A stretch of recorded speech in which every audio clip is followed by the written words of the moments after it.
Pourquoi la mer monte, les marées et la gravité, histoire, science et sommeil. Cette nuit-là, Alice resta longtemps à la fenêtre.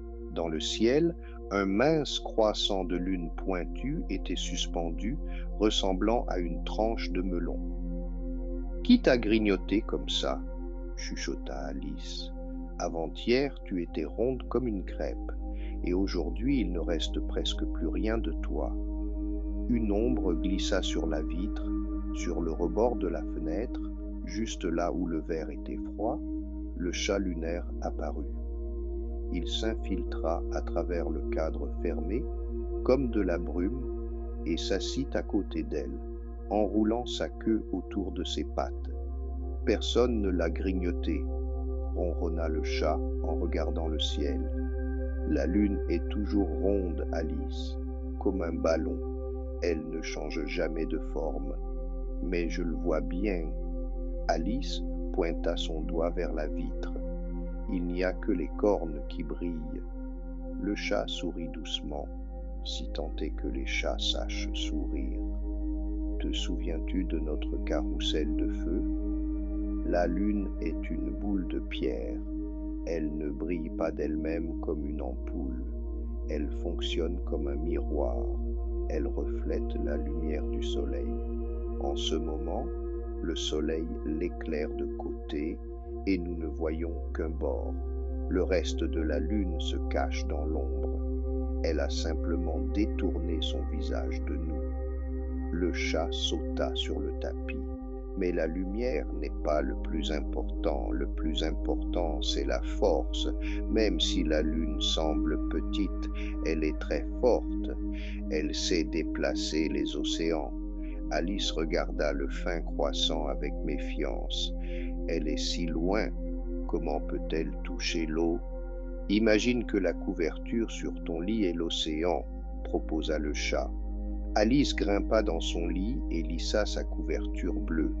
Le chat s'assit au bord du lit. « Et moi, je suis la lune, dit-il. » Le chat planta ses griffes, doucement, pour de faux, dans le bord de la couverture et la tira vers lui. La couverture glissa vers le chat, formant des plis. Les pieds d'Alice se retrouvèrent découverts. « Tu vois, j'ai tiré et l'eau est venue vers moi. » C'est ce qu'on appelle la marée haute. La lune fonctionne comme un aimant. Quand elle passe au-dessus de la mer, elle tire l'eau vers le haut, vers elle. L'eau se soulève comme une petite montagne. Puis le chat lâcha la couverture et Alice la remonta. Et quand la lune s'éloigne, l'eau se calme et se retire. C'est la marée basse. Alice ferma les yeux et imagina la scène. Quelque part au loin, un immense océan respire. Inspiration. L'eau rampe sur le sable parce que la lune l'appelle. Expiration.